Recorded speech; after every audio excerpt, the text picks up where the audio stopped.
If we can start, yeah, please say it. Hi.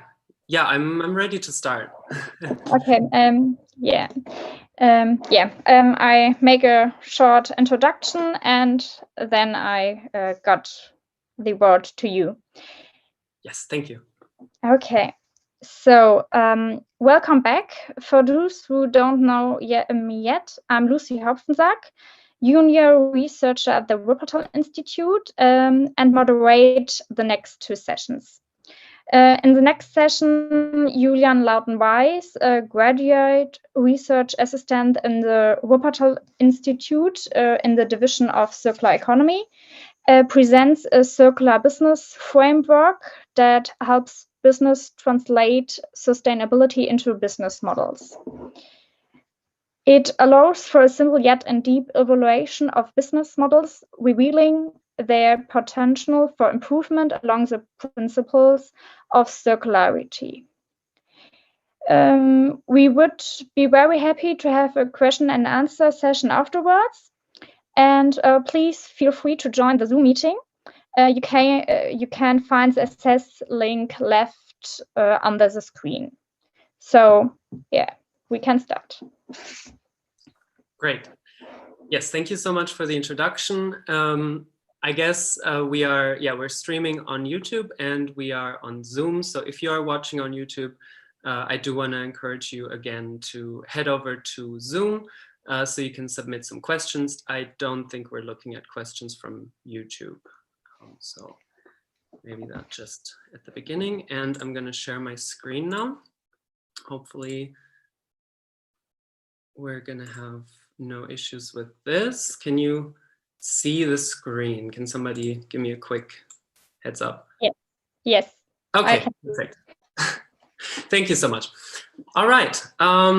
So today I will be, introducing the Circular Business Framework, which is a new framework to design and redesign business models. And I will introduce my project kind of that is revolving around this framework. So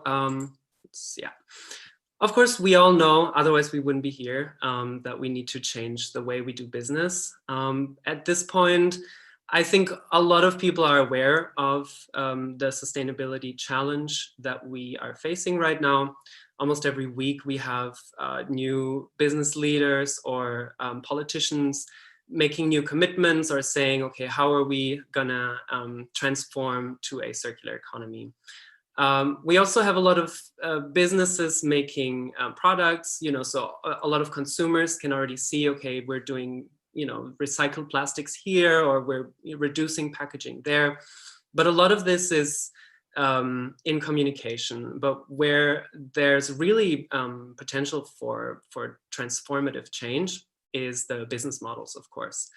And some companies are looking at their business models and changing them, but we believe that there's not really enough attention paid yet to transforming business models. It must be a transformation that is similar to the digital transformation that a lot of businesses are still going through or haven't even started. And we also believe that it's possible to transform digitally and circular at the same time. However, this transformation, this is really the decade of transformative action. And so we need to design and redesign business models sustainably beyond marketing. So we asked ourselves, okay, how can we do that? How can we help small and medium-sized enterprises become more circular? So how can we help these companies transform that often do not have enough money for their own sustainability experts or for their own circular economy department, where also maybe CEOs are not changing frequently and they can easily hire somebody with more experience, but maybe family-run businesses over generations where a lot of what's known and a lot of the knowledge in the business is something that gets passed on through the business, which is really valuable, but it doesn't necessarily allow for new impulses to come. So how can we help these small and medium-sized enterprises, and how can we help startups building circular economy business models from the ground up. So how can we basically help them leapfrog this step of building a linear model and then transforming to a circular one?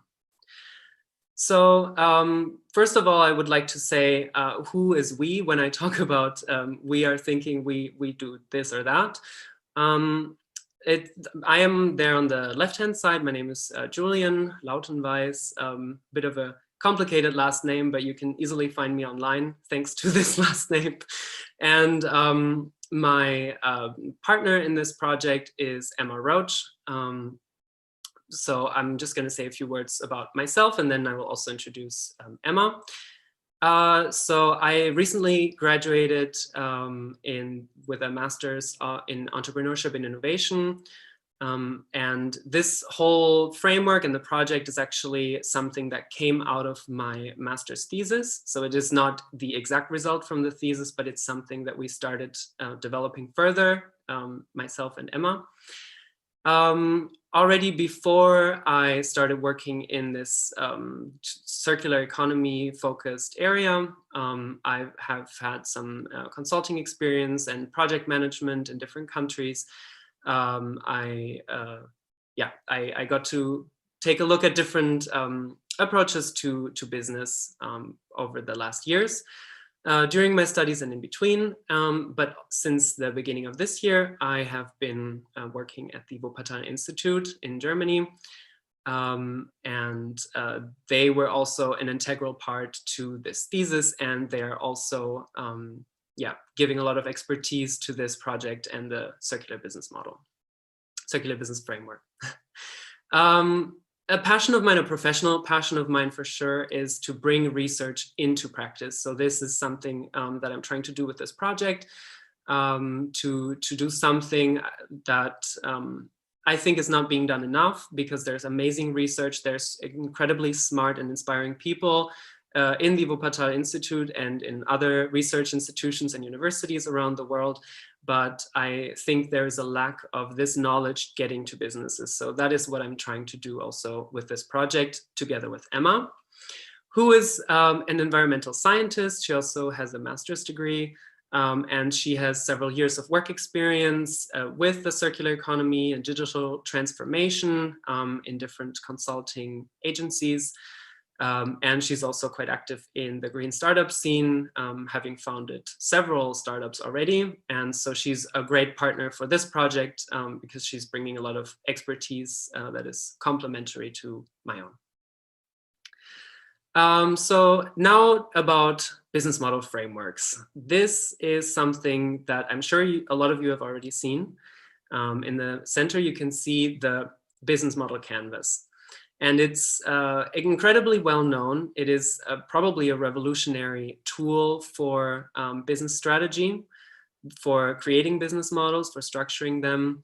I'm not going to go into too deeply about this canvas. But what I do want to say is it is based on a linear economy. It does not really include an ecosystem view. It does not include circular economy principles. It is not even, as far as I know, it's not even based on empirical research, but it was kind of designed by these 2 or 3 guys who published this canvas. So it definitely has some shortcomings. There's also not really an internal logic to it. Doesn't really scream at you, okay, use it from left to right, or how do I use it? Do I start with a value proposition? They do explain it in the publication, but it is it seems a bit arbitrary in the order in which you use it. And also the individual components are not really connected in a way, and so I believe there are some improvements that could be made. A bunch of people have already tried to make improvements, especially regarding sustainability and the circular economy. On the left-hand side and the right-hand side, you see some examples, obviously very small, but just to give an idea. There's different examples of mostly consultants or think tanks adjusting this business model canvas. There's these adaptations of of this canvas, where they either add some more guiding questions. As you can see on the left-hand side, there's like some text in each of these boxes, or on the right-hand side, where they added more boxes to it, kind of around, to say, okay, we have these additional things that we need to put on top of this business model canvas. But I believe that this is not enough. Sustainability and the circular economy cannot be an add-on. It cannot be an additional business function that we bring to a company. It has to be at the core of a business. So that is why I designed this circular business framework and further developed it together with Emma. And here you can see it on the left-hand side. This is the kind of basic version, and I will get more into it later, but this is like a first look at it. And I would like to quickly tell you the four like main points that I think this framework can serve for. So we have the fact that it thinks sustainability from the ground up. So this is not sustainability as a function, sustainability as a hat, as I like to say. You know, you put it on top and you're happy. But it is sustainability from the core. And so it really, you will see at different aspects, it always looks at it at the different business functions with the circular economy in mind, which I believe is important to really leverage this new way of doing business. Second, it is also incredibly simple to use. It has guiding questions, just like the business model canvas. It has these different blocks, but what I think where it goes a step further than the canvas is that there's actually an internal logic to it, which I will show you in a minute. But it is incredibly easy to understand when you have all the components and the questions. You basically just go down the list and it will make sense to you. Third, it is based on science, and I believe it is the first sustainable or circular business framework that is actually based on science and not just on expert knowledge, which is of course also important. There are a lot that were developed by smart people in consultancies, but this one is actually based on like a scientific process, which will also be published probably in January. So I will be posting about that on my LinkedIn as well once it's published. And then you can see kind of the process that went into it. But yeah, it's based on science. A lot of knowledge from the Wuppertal Institute went into this framework as well, but I also interviewed entrepreneurs. I interviewed business consultants that work in the area of circular economy. So I really tried to get different viewpoints of all the people that might be working with such a framework. And lastly, it is conform with norms. We are always trying to look for new norms and standards that are coming out regarding the circular economy, and are always trying to further develop this framework so it really can withstand this like rigorous scientific scrutiny. So before I get into the individual components of the framework, I would like to show you the use cases that we see for this framework. So why or what for, basically. What can we use it for? We believe that any business can be circular with this framework. I've heard from different people, like, what about an insurance business? What does this insurance have to do with circular economy? Or what does a digital business model that does not have a physical product, what do they have to do with circular economy? What can they do to be sustainable? But we believe that for all of these target groups, basically, there is a circular business model to be made. It's just different aspects that have to be considered, but they can all be covered by this framework.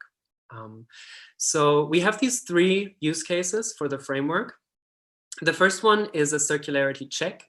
So that is a quick questionnaire and a feedback round, can take 2 hours, maybe 3. where we check the business model, we kind of look at the different aspects in a more brief way. And at the end, we have a holistic view of the business model where we assess the points that could need some improvement or that we need to dig deeper to understand where the potential is for more circularity. The second one is a full day workshop. That is where we really do the deep dive that we wouldn't really do in a circularity check. So we can really talk longer about the different aspects of the business model. We can give some first impulses, and the result should be an in-depth analysis and some conceptual ideas for improving the circularity. So there will be some concrete, some conceptual and some concrete impulses. And then the last one is really about building or transforming a business model. That is a full week sprint.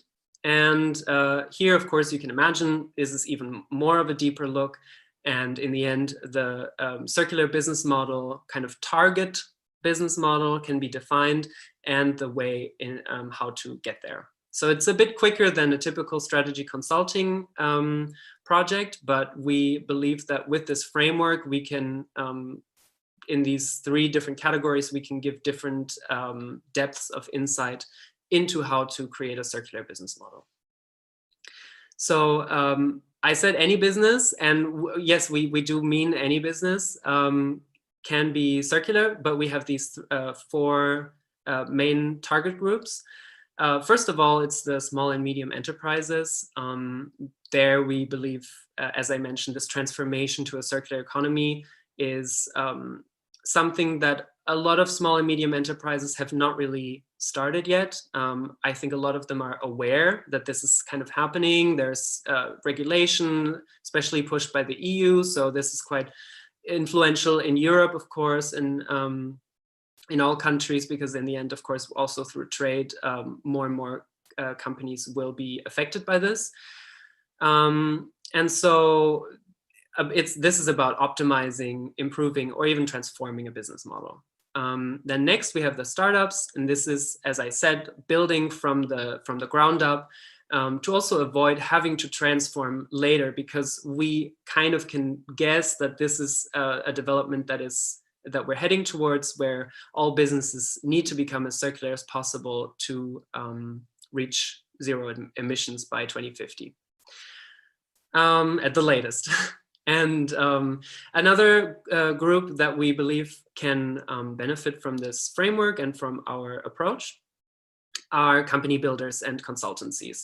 So these are company builders is kind of like accelerators, for example, for startups, or groups where businesses meet, where they can exchange some best practices, and at these kind of points of where there are experts that help different companies, we believe we can give these people the tools to basically help them out. So we believe in cooperation. We think that 2 people certainly are not able to transform enough businesses to have a big impact, but yeah, we believe we are working on a toolkit that we can also give to others to help them transform to a circular economy. And lastly, investors are an interesting target group, of course. There's a lot of movement in the financial sector. I think this year has really picked up some speed for impact investment and more sustainable investments. And the framework in the future, we want to help with a quantifiable assessment. We want to help investors to figure out, okay, is this business that we want to invest in really circular, or is it just marketing? So this is kind of the medium term, if you will. So I've talked long enough about our idea. I would love to show you the framework and the components a little bit more in depth. So here we can move to the general structure. In orange, you see the core, and in blue outside, you see the ecosystem. So we already have these 2 layers, basically, that help for a holistic look at the company. I'm not sure if you can, if this is blocking the view, so I'm gonna just minimize this thing here.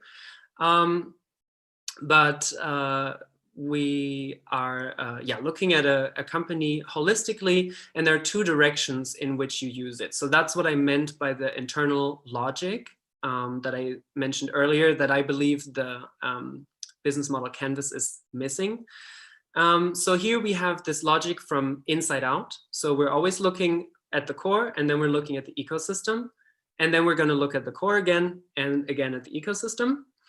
And we're going to do that moving around the circle clockwise, from conceptual, so kind of what is the idea, what is the vision, to practical. So how are we going to put this into practice? How is this going to affect ourselves and other businesses? So this is the general idea, the general structure. And next I have the different components. So the components are divided, are 8 areas with different topics, basically different themes. All of them have more subcategories. So this is not just 8 points, but there's actually several subpoints in each of these categories. But I think if I showed them all on screen now, it would probably be too small to see, and it would be too much for 1 hour. But this is to give you already a general idea of what is in it. So I would go through these different blocks in the order in which you should use them, and maybe in the end say a couple words about why this order. So we start with value creation, and here we are not just looking at what is the unique selling proposition. That is also a point, because of course this is not just about circular economy. This is also about a business that can function in a market economy. But here we are also looking at what makes our solution circular. So here we are looking at different circular strategies. Are we considering circular economy in the design of our solution, for example? And then we have customers. So again, we go from inside to outside, from core to the ecosystem. We look at customers. This is kind of a classic block. Of course, you cannot really have a business without customers. So this is super important. But here we also wanted to be as concrete as possible to give also people without business background the ability to highlight all the important aspects of a business model. So we have the customers, how can we connect with them? So this is also about where do we meet our customer? Who is our typical customer? What data do we need to collect to understand more about our customers? Then next, we have the strategy with purpose. So we're moving clockwise, but we're starting again with the core and then moving to the ecosystem. So the third block, strategy with purpose, is sounds a bit general maybe, or you might think, okay, purpose is a very heavily used word these days, but this is about vision. So where do we see ourselves? What do we see our contribution to society? And how do we realize it? So what is the knowledge that we have internally? What is our expertise? And where are potential gaps? So what expertise do we need to get from the outside? And then we're moving to network. So we're back in the ecosystem, again, from inside to outside. And the network is about partners to a degree, but this is more about, okay, how can we cooperate? Who is in our wider ecosystem? So who are competitors maybe, but also what are best practices? And this is about best practices, not just from our competitors, but also outside of our own sector. What are best practices in completely different companies that maybe, if we're looking to implement reverse logistics, what is a company that does reverse logistics excellently? They could be in the same industry as we are, but they could be in a different one. What can we learn from them? So this is also an important aspect of circular economy, looking at what works and how can we integrate. Then we're moving again clockwise to product, so core first. And here we are looking at the material things that we have and need. So this is about what is our product made out of, or what does our service comprise of. And it's also about what do we need to make this product? So what kind of infrastructure do we have? What equipment do we have? And what do we need? What is the logistics that are involved with providing our product as well as our services? Then we are going to the ecosystem again. And here we're looking at partners. And this is more concrete. So because we're also moving from more the general conceptual area to the more practical. And we're looking at with whom do we want to realize our vision.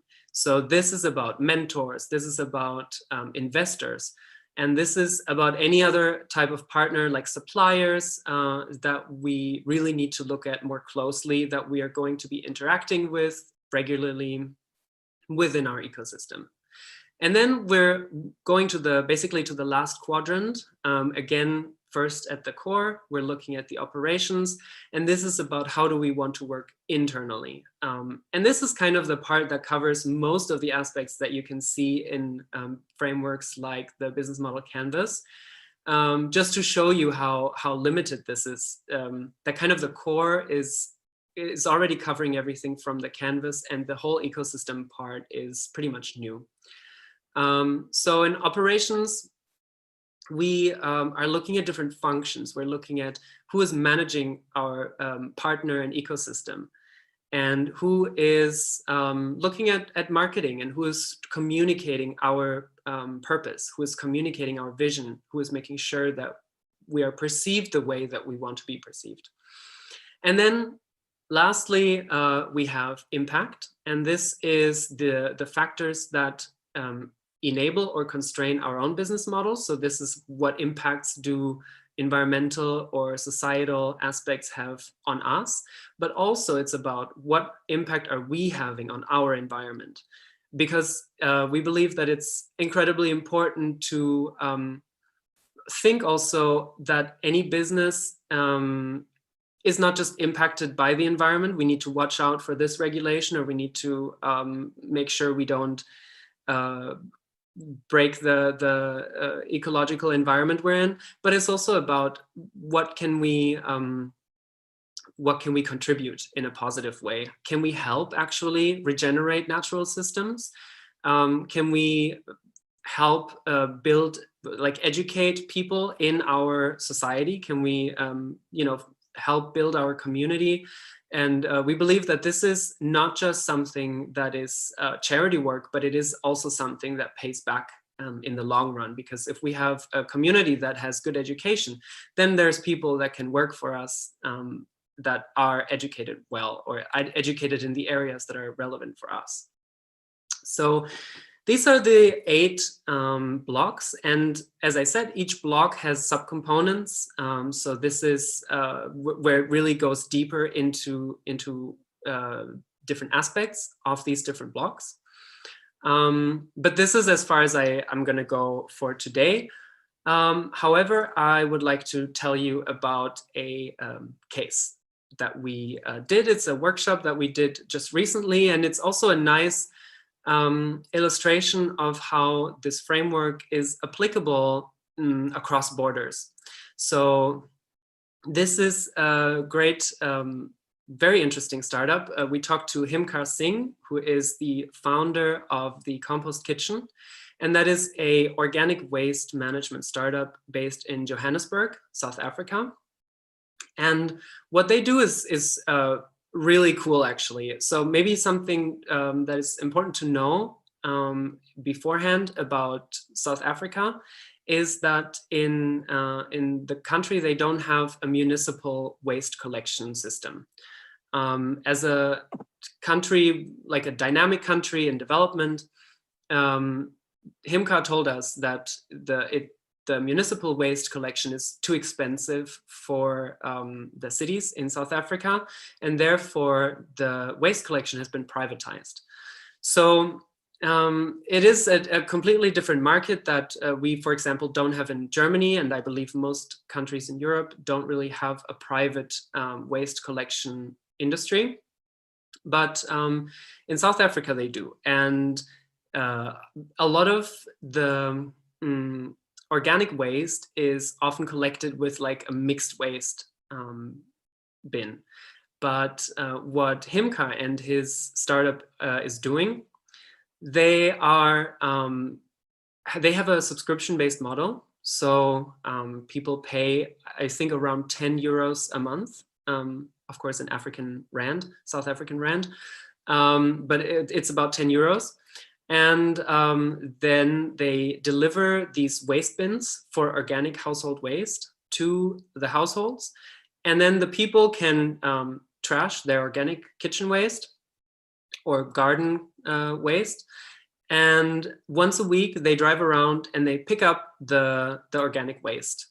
And then they drive it to a central composting facility where they compost this waste. This is a kind of vermicomposting. Maybe some of you know what that is, but it's basically where you have certain worms that can help basically digest this organic waste and turn it into soil that you can use to grow plants. And so they have all of this organic waste that they collected, and that then they turn it into this fertile soil. And then anybody who has this subscription, they get the amount of waste that they basically got picked up from their house. They get it back in soil, so they can use it in their own gardening. They can use it for their plants, and it can kind of help ensure that there's healthy soil in the different gardens.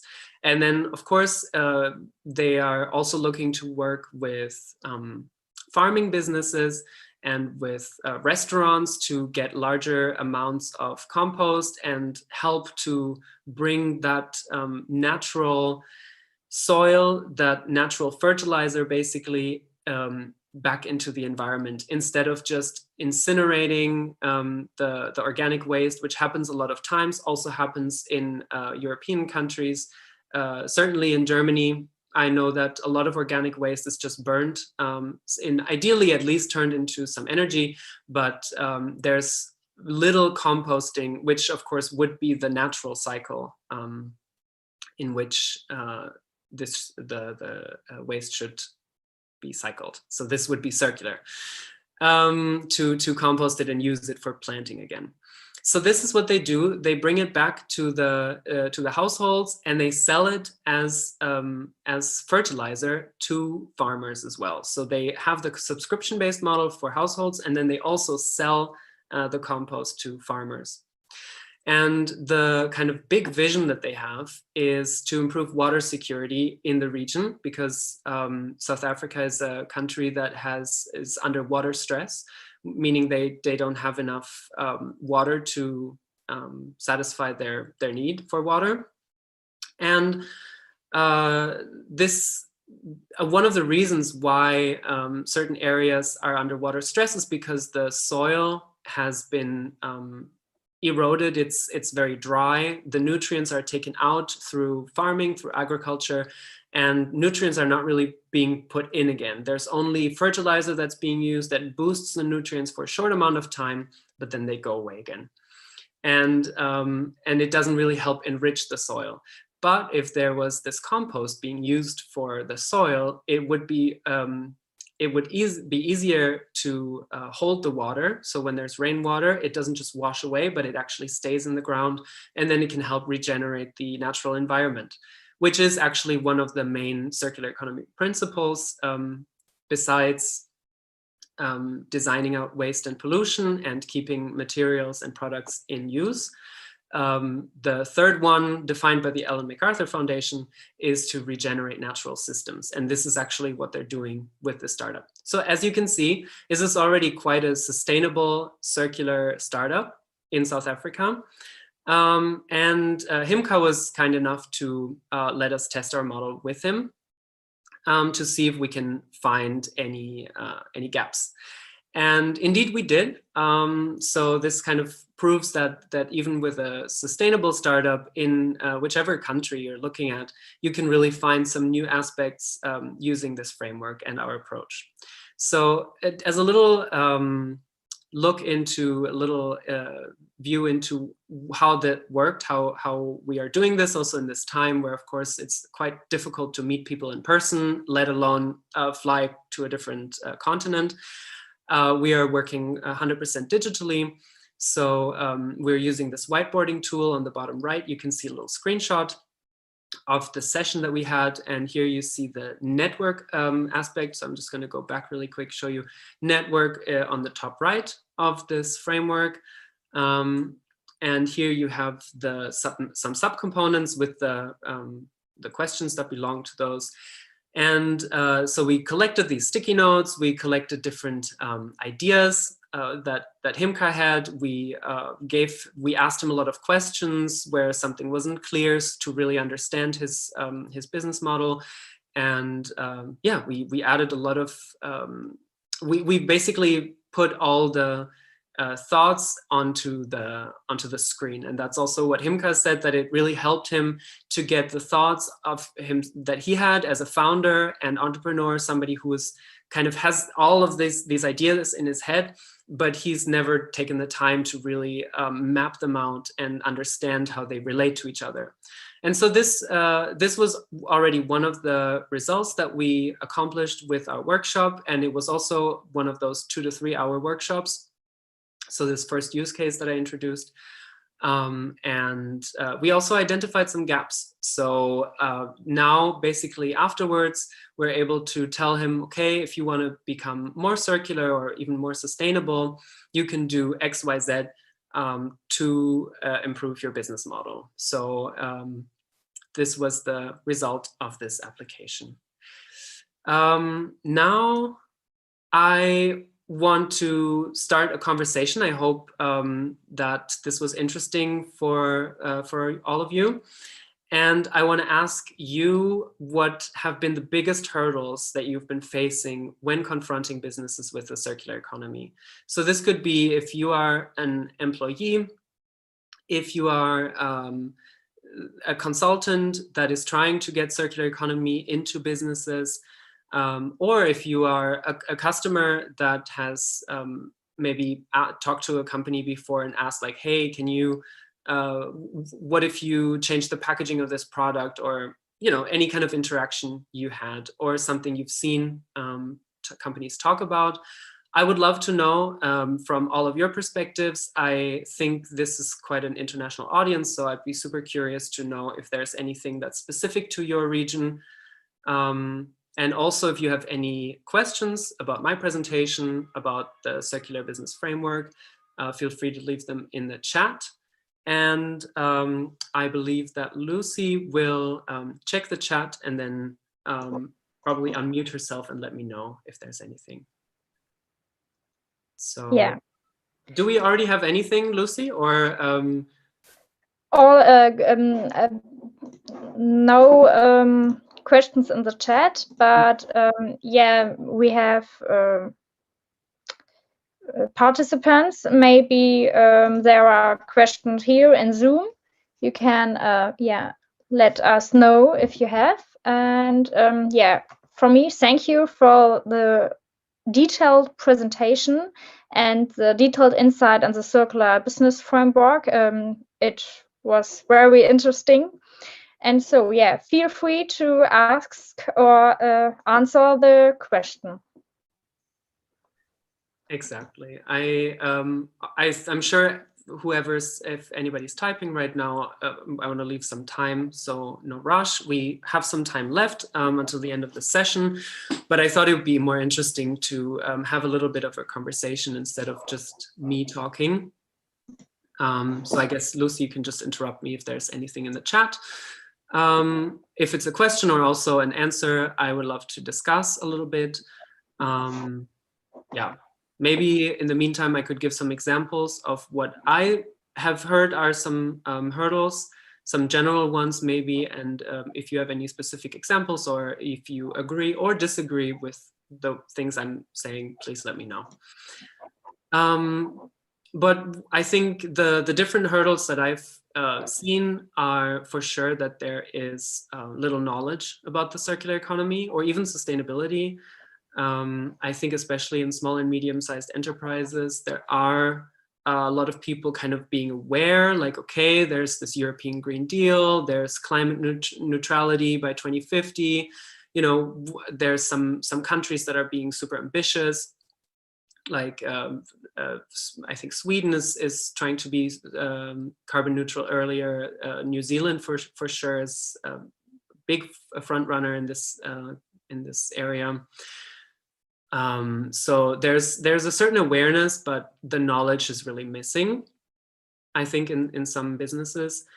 And then another point could be that businesses are saying, okay, we don't have money for it, because there's this idea that any transformation, may it be a digital transformation or a sustainable transformation, costs a lot of money.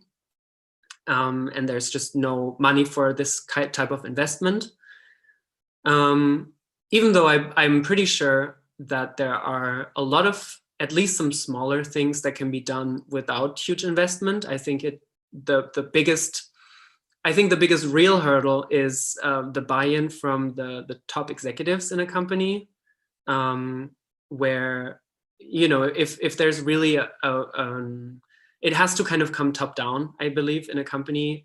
If there's some employees that are starting some small projects related to sustainability, that's great, and it can maybe influence the leadership. But as long as the CEO level, C-level in a company is not participating and supporting, it's probably not going to really go anywhere. But if the top level is involved, I believe it doesn't have to be a huge investment to become more circular already. Yeah, so these are some of my ideas. Is there anything in the chat or not yet? No, there are no questions in the chat, and so. Okay, well, I get that. Sometimes I don't I don't feel like writing anything in a chat during a talk. Well, I hope then at least that you all were able to take something away from this talk. You have some interesting new insights or some impulses that lead to some new ideas. Then I would say I'll just wrap it up and maybe give everybody a break before the next talk, because I think they're pretty much planned back to back. So I would go to my last slide. So for everybody who's watching, you can feel free to scan this QR code. Most smartphones can do that. If you just open the camera and hold your phone to the screen, it usually recognizes the QR code, and then you can find my LinkedIn page. So please feel free to just add me there. I usually post most of my updates regarding the Circular Business Framework and our project. I post it there, so you can be the first to know if you follow me there, if you're connected. Of course, also, I'm happy if you reach out to me. I always reply to my messages. So if you're curious, if you have any other questions afterwards, please feel free to reach out. We also have a website called circularbusinessframework.com that is still a bit in development, but there are some of the aspects that I mentioned in this presentation already online. So you can just browse through there a little bit, and there's also a contact form if you want to get in touch. There's also my email address, so really no excuse not to say hi on one of the mediums if you want. And of course, we are happy to share more information about the Circular Business Framework if you reach out. And we are also doing ongoing research to improve this framework. So if you're interested in kind of joining this as a partner, we are super open to any type of partnerships, so reach out for that. And I think that's all from me today. So I hope it was interesting, and yeah, I guess the next 15 minutes you can have a nice break. Yeah, thank you for the very, very interesting session. So yeah, we make a 15 minutes break. So the next session begins at 5 p.m. And yeah, so thank you and bye. Thank you.